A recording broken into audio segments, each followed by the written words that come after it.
شروع اللہ کے نام سے جو بڑا مہربان نہایت رحم کرنے والا ہے۔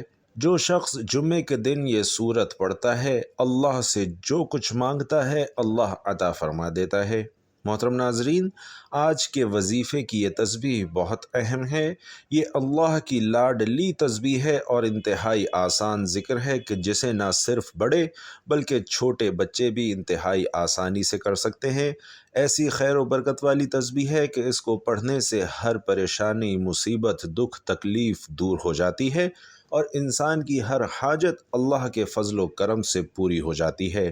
اس کا ذکر قرآن پاک میں بھی ہے اور بے شمار احادیث میں بھی اس تسبیح کا ذکر موجود ہے۔ جمعے کے دن میں کسی بھی وقت اس تسبیح کو پڑھ سکتے ہیں، یعنی اس تسبیح کے لیے کوئی خاص وقت مقرر نہیں ہے۔ ناظرین، یہ اللہ کی لاڈلی تسبیح ہے اور اس کو پڑھنے والا بھی اللہ کا لاڈلا بن جاتا ہے۔ اشفاق احمد رحمۃ اللہ علیہ ایک بہت بڑے ادیب اور مفکر گزرے ہیں۔ وہ کہتے ہیں کہ کبھی بھی کسی انسان کی طرف سے اپنی ناقدری پر کڑنا مت، کیونکہ قدر و قیمت کا تعین ہمیشہ وقت کرتا ہے اور درجات اوپر متعین ہوتے ہیں۔ اگر انسانی رویوں میں الجھو گے تو زندگی بھر الجھ کر رہ جاؤ گے۔ بس ہمیشہ عیب اور غیب کے جاننے والے کے ساتھ اپنا معاملہ سلجھائے رکھو، ساری الجھنیں اور مسائل دور ہو جائیں گے۔ ہمیشہ اللہ رب العزت پر توکل رکھیں، اسی پر ایمان رکھیں تو انشاءاللہ آپ کے سارے مسائل حل ہو جائیں گے۔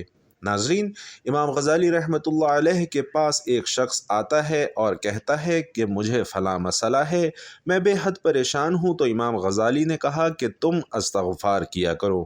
کچھ دیر بعد ایک اور شخص حاضر ہوا اور اپنا کوئی مسئلہ بیان کیا تو آپ نے اس سے بھی کہا کہ استغفار کیا کرو۔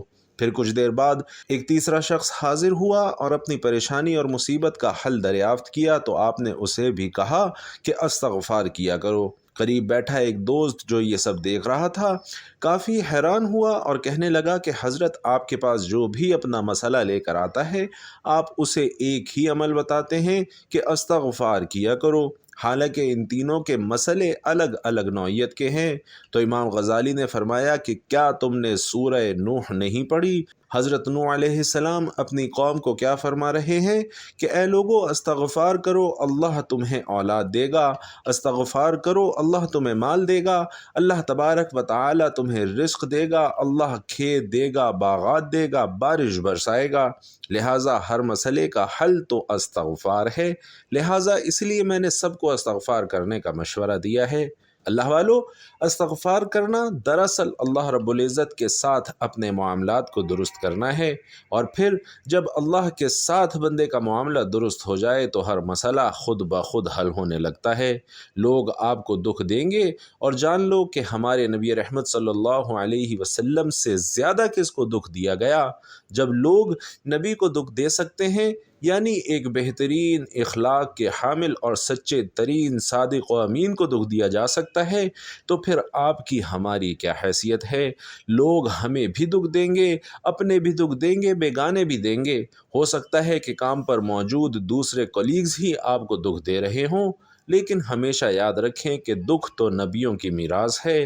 اگر دکھ اور غم اچھے نہ ہوتے تو کبھی نبیوں اور پیغمبروں پر نہ آتے۔ ہر نبی غم سے گزرا ہے اور ہر نبی دکھوں سے گزرا ہے، ہر نبی مشکلات سے گزرا ہے، اور ان سے گھبرانا بھی بالکل نہیں چاہیے، بلکہ یہ انسان کے درجات کی بلندی کا سبب بنتے ہیں۔ ناظرین، روزمرہ زندگی میں ہم سے بہت سے گناہ سرزد ہو جاتے ہیں، اور پھر یہ اللہ سبحانہ و تعالیٰ کا ہم پر کرم ہے اور فضل ہے کہ وہ دکھوں اور غموں کی صورت میں ان کا کفارہ یہیں پر ادا کروا لیتا ہے۔ انسان پر اللہ مختلف طریقوں سے اپنی رحمت اور اپنا فضل فرماتا ہے، اور ان میں دکھ اور تکالیف بھی شامل ہیں، لیکن پھر فائدہ یہ ہوتا ہے کہ قیامت والے دن انسان بالکل پاک اور صاف ہو کر اپنے اللہ کے حضور پیش ہوتا ہے۔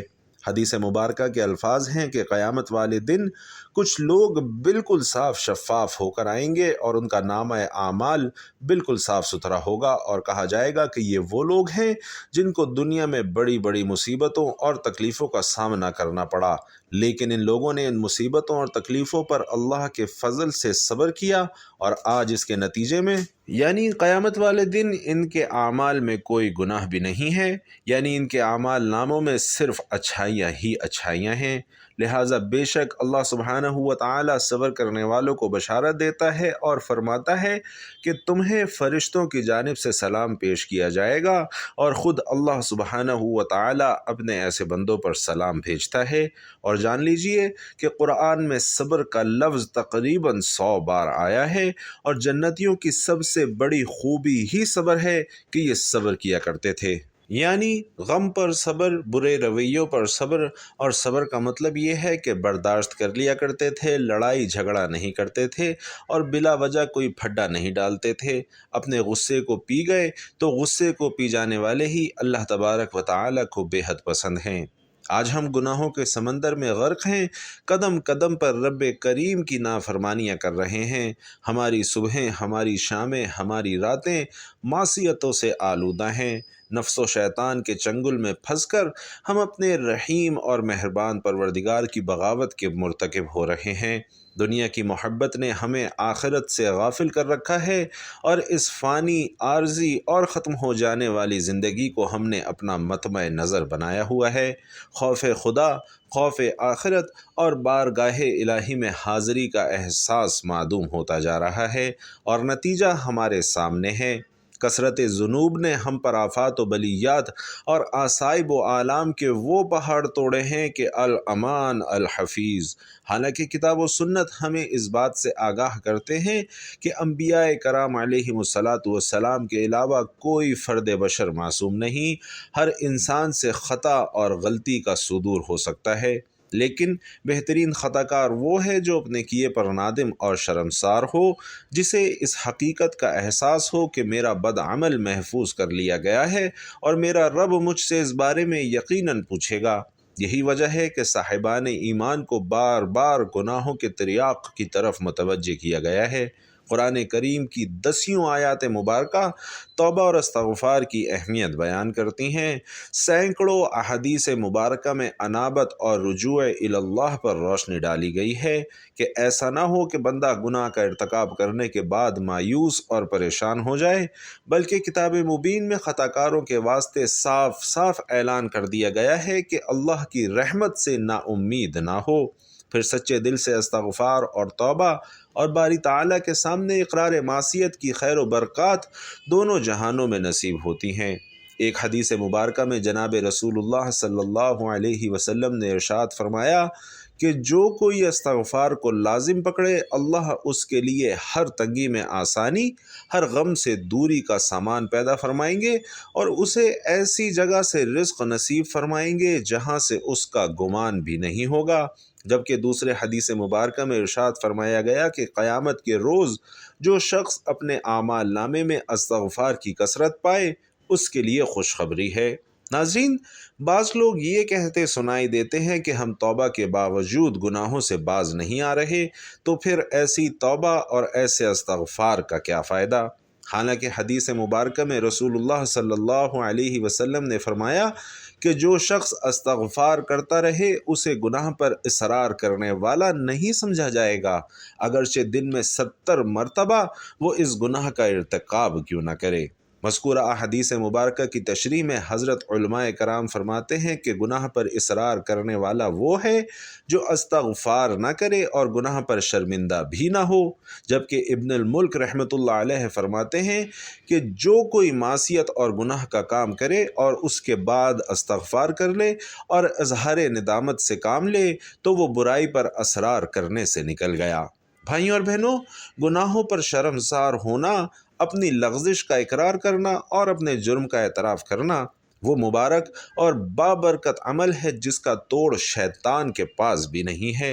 امام اوزاعی رحمۃ اللہ علیہ فرماتے ہیں کہ ابلیس نے اپنے چیلوں سے کہا، تم انسانوں کو کس طرح گمراہ کرتے ہو؟ وہ کہنے لگے، ہم ہر طریقے سے اور ہر جہت سے انہیں گمراہ کرتے ہیں۔ ابلیس نے جواب میں کہا، کیا استغفار کے بارے میں بھی تم انہیں گمراہ کرتے ہو؟ یہ سن کر ابلیسی گماشتوں نے کہا، استغفار تو وہ عمل ہے جو توحید باری تعالیٰ کے ساتھ جڑا ہوا ہے، تو اس پر ہمارا زور کیسے چل سکتا ہے؟ تو ابلیس کہتا ہے، میں انسانوں کے درمیان ایسی چیز پھیلاؤں گا جس پر انہیں استغفار کرنے کی نوبت نہیں آئے گی۔ ناظرین، امام اوزاعی رحمۃ اللہ علیہ فرماتے ہیں کہ شیطان نے انسانوں میں خواہشات اور تمناؤں کو پھیلایا، جسے کوئی گناہ نہیں سمجھتا تو پھر اس پر استغفار بھی نہیں کرتا۔ بھائیوں اور بہنوں، استغفار کے بے شمار فوائد ہیں، جن میں سے چند یہ ہیں کہ استغفار گناہوں کی بخشش کا ذریعہ ہے۔ ارشاد باری تعالیٰ ہے، جو شخص کوئی برائی کرے یا اپنی جان پر ظلم کرے پھر اللہ سے استغفار کرے تو وہ اللہ کو بخشنے والا، مہربانی کرنے والا پائے گا۔ دوسرا یہ کہ استغفار گناہوں کے مٹانے اور درجات کی بلندی کا ذریعہ ہے۔ رسول علیہ الصلاۃ والسلام نے فرمایا کہ اللہ جب جنت میں نیک بندے کے درجے کو بلند فرمائے گا تو بندہ عرض کرے گا کہ پروردگار، یہ مرتبہ مجھے کیسے ملا؟ تو اللہ فرمائے گا کہ تمہارے لیے تمہارے بچوں کے استغفار کی سبب۔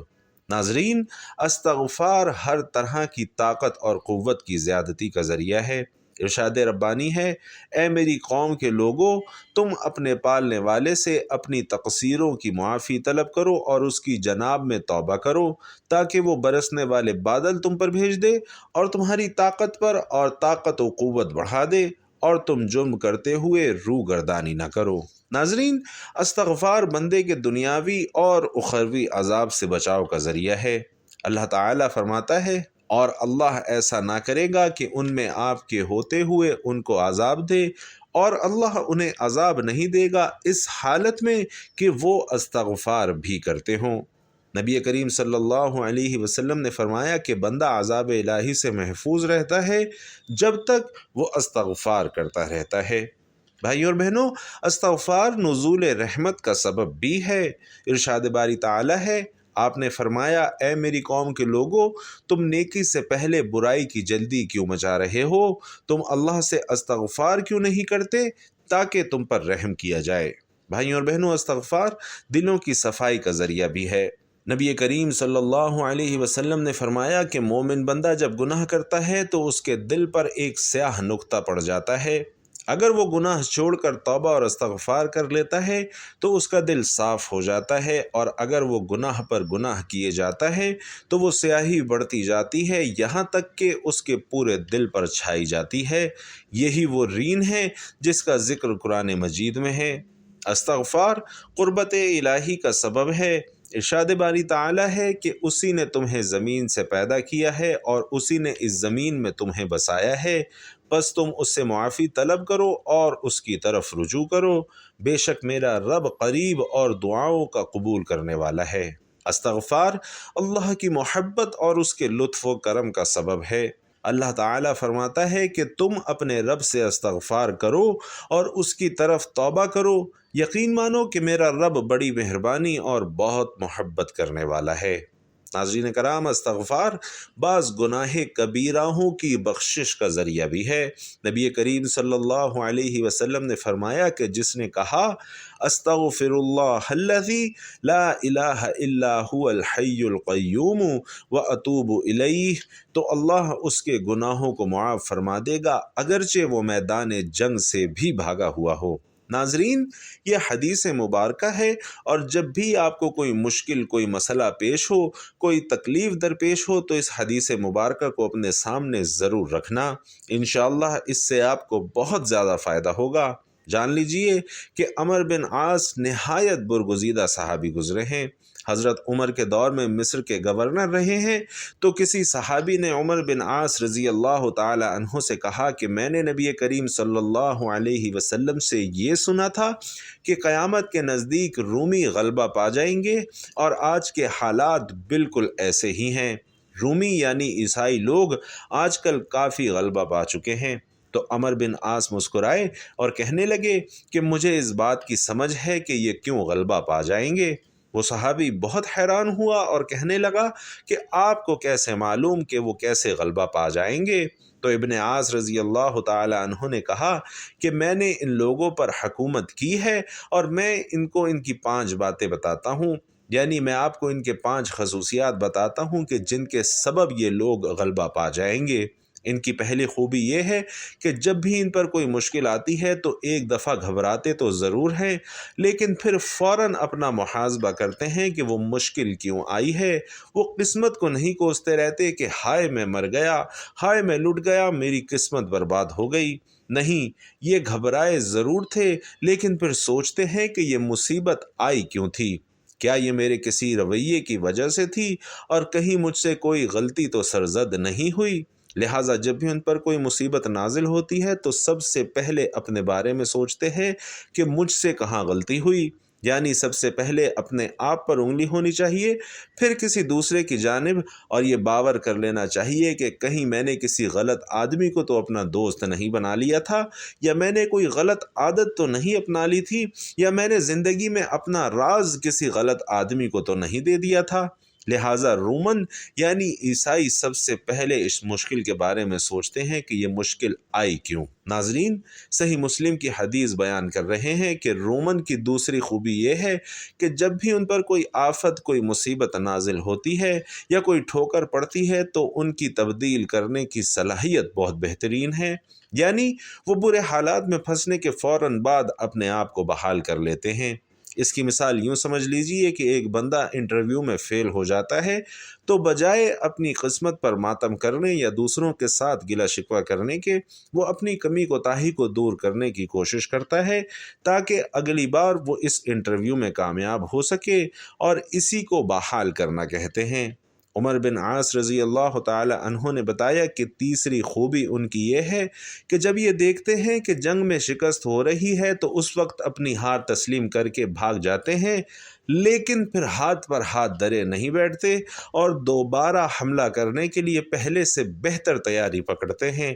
یہ بھی ایک عقل مندی اور دانائی ہوتی ہے، جیسا کہ سلطان صلاح الدین ایوبی بھی ایک بار میدان جنگ سے جنگ کیے بغیر واپس پلٹ آئے تھے، اور پھر جب ان سے پوچھا گیا تو انہوں نے بتایا کہ میں نے حالات کا جائزہ لیا اور حالات بالکل ہماری فوج کے خلاف تھے، اور پھر عیسائی بادشاہ نے ہمیں یہ آفر بھی دی کہ اگر ابھی پلٹ جاؤ گے تو بچ جاؤ گے، ورنہ سب کے سب مارے جاؤ گے۔ لہٰذا میں نے مناسب سمجھا کہ اپنی فوج کو بے وقوفوں کی طرح مروانے سے بہتر ہے کہ ہم دوبارہ اچھی تیاری کے ساتھ عملہ آور ہوں، اور یہی عقل مندی بھی ہے۔ لہٰذا عمر بن عاص رضی اللہ تعالی عنہ نے اس وقت کے رومیوں کی یہ خوبی بیان فرمائی کہ ایسا نہیں ہوتا کہ یہ میدان چھوڑ کر بھاگ جائیں اور پھر واپس نہ آئیں، بلکہ یہ دوبارہ نئے سرے سے تیاری کر کے واپس آ جاتے ہیں۔ چوتھی خوبی ان کی یہ ہے کہ وہ لوگ صدقہ اور خیرات والے کام بہت زیادہ کرتے ہیں، یعنی دوسروں کے کام آنے والے اعمال بہت زیادہ کرتے ہیں۔ اور پھر فرمایا کہ ان کی پانچویں خوبی یہ ہے کہ یہ لوگ ناانصافی برداشت نہیں کرتے۔ اللہ والو، عمر بن عاص رضی اللہ تعالی عنہ نے 5 خوبیاں یہ بتائیں کہ یہ لوگ مشکل کے وقت سب سے پہلے اپنا محاسبہ کرتے ہیں، دوسری یہ کہ مشکل وقت سے نکلنے کے لیے نہایت ہی تیز رفتاری سے کوشش کرتے ہیں، تیسری یہ کہ جب جنگ سے بھاگتے ہیں تو پھر واپس پلٹ کر آتے ہیں اور پہلے سے بہتر تیاری کے ساتھ آتے ہیں، چوتھی یہ کہ آپس میں ایک دوسرے کے انتہائی خیر خواہ ہیں، ایک دوسرے کی ہر ممکن حد تک مدد کرتے ہیں، اور پانچویں خوبی یہ ہے کہ ناانصافی برداشت نہیں کرتے۔ دراصل عمر بن عاص رضی اللہ تعالی عنہ نے یہ ہم مسلمانوں کو تعلیم دی تھی کہ اپنے اندر یہ 5 خوبیاں پیدا کر لینے والا انسان کبھی بھی زندگی میں مایوس اور پریشان نہیں رہتا، اور اپنے مشکل سے مشکل حالات سے بھی جلد باہر نکل آتا ہے۔ لہٰذا ان سب خوبیوں کے ساتھ ہی ہر شخص ہر وقت اللہ رب العزت سے توبہ اور استغفار کرتا رہتا ہے تو یقیناً اللہ کی مدد اس کے ہر حال میں شامل ہو جاتی ہے، اور یوں وہ اللہ سبحانہ و تعالی کا لاڈلا بن جاتا ہے۔ ناظرین کرام، اب آپ کو بتاتے ہیں کہ یہ عظیم الشان تسبیح کون سی ہے کہ جس کو پڑھنے والا اللہ تبارک و تعالی کا لاڈلا بن جاتا ہے۔ ناظرین کرام، وہ تسبیح ہے استغفر اللہ، یعنی یا اللہ مجھ گناہ گار کو بخش دے۔ ناظرین، یہ جملہ اللہ تبارک و تعالی کو بے حد پسند ہے، جب کوئی بندہ انکساری کے ساتھ یہ اعتراف کرتا ہے اپنے گناہوں کا اور اللہ سے بخشش طلب کرتا ہے تو اللہ تبارک و تعالی بے حد خوش ہو جاتے ہیں، اور اللہ تعالی ایسے شخص کے لیے اپنی رحمت کے تمام دروازے کھول دیتے ہیں اور پھر اسے اتنا عطا فرماتے ہیں کہ جو اس کے وہم و گمان سے بڑھ کر ہوتا ہے۔ ناظرین کرام، جیسا کہ بتایا گیا ہے کہ یہ تسبیح اللہ کی لاڈلی تسبیح ہے اور اس کو کرنے والا بھی اللہ کا لاڈلا بن جاتا ہے۔ تو جو انسان جتنا زیادہ اللہ کا لاڈلا بننا چاہتا ہے تو اسے چاہیے کہ وہ اتنا ہی زیادہ استغفر اللہ کا ذکر کرتا رہے۔ ہر انسان کو چاہیے کہ پورے دن میں کم از کم 1000 مرتبہ استغفار ضرور پڑھا کرے اور اللہ تبارک و تعالیٰ کے لاڈلے بندوں میں شامل ہو جائے۔ لیکن اگر کوئی انسان دن میں 1000 مرتبہ نہیں پڑھ سکتا تو کم از کم 100 مرتبہ تو لازمی پڑھا کرے، تاکہ جانے انجانے میں جو بھی گناہ انسان سے سرزد ہو جائیں اس کی معافی مل جائے۔ اور جان لیجئے کہ یہ نبی کریم صلی اللہ علیہ وسلم کی حدیث بھی ہے کہ آپ روزانہ 100 مرتبہ استغفار کیا کرتے تھے۔ اللہ تبارک و تعالی اس تسبیح اور ذکر کی برکت سے انسان کے تمام گناہ خطائیں اور تمام لغزشیں معاف فرما دیتے ہیں۔ اللہ والو، وظیفہ شروع کرنے سے پہلے آپ نے حضور کریم صلی اللہ علیہ وسلم کی ذات اقدس پر 3 بار درود پاک کا نذرانہ پیش کرنا ہے۔ ایک بار ثواب کی نیت سے میرے ساتھ بھی پڑھ لیں۔ اللہم صلی علی محمد وعلی آل محمد کما صلیت علی ابراہیم وعلی آل ابراہیم انک حمید مجید۔ اللہم بارک علی محمد وعلی آل محمد کما بارکت علی ابراہیم وعلی آل ابراہیم انک حمید مجید۔ درود پاک پڑھنے کے بعد آپ نے ایک تسبیح استغفر اللہ ربی من کل ذنب واتوب الیہ پڑھنی ہے اور 3 بار سورۃ الاخلاص پڑھنی ہے۔ اس کے بعد 3 بار وہی درود پاک پڑھنا ہے جو شروع میں پڑھا تھا۔ ناظرین کرام، اللہ سے محبت کرنا ایمان کا تقاضا ہے، اور اس وقت تک توحید مکمل ہی نہیں ہو سکتی جب تک بندہ اپنے رب سے مکمل محبت نہ کرے، اور نہ تو محبت کی اس سے زیادہ واضح تحدید کی جا سکتی ہے اور نہ ہی اس سے بہتر تعریف ہو سکتی ہے۔ اللہ تبارک و تعالی سے دعا ہے کہ وہ ہمیں اپنی ذات سے پکی سچی محبت کرنے کی توفیق عطا فرمائے اور حضور علیہ الصلاۃ والسلام کی سیرت مبارکہ پر عمل کرنے والا پکا اور سچا مسلمان بنائے۔ آمین یا رب العالمین۔ ناظرین کرام، آخر میں آپ سے گزارش ہے کہ کامنٹ باکس میں اللہ تعالیٰ کے 99 ناموں میں سے کوئی بھی 2 نام لکھ کر ضرور شیئر کیجیے گا۔ اللہ تعالی ہم سب کا حامی و ناصر ہو، آمین۔ السلام علیکم ورحمۃ اللہ۔